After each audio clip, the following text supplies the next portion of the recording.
Dakota College at Bottineau in Minot will be adding a new dental program next year. Hands-on classes would be part of this new curriculum.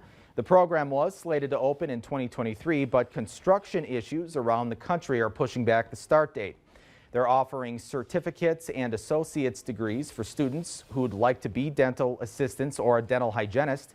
Maggie Backen, Minot program director with DCB, says many hygienists and assistants are retiring, and there's just not enough professionals to staff these positions.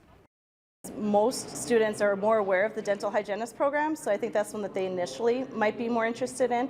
But then once they learn a little bit more about the dental assisting, they might show some interest in that. Now, that program has openings for 22 students.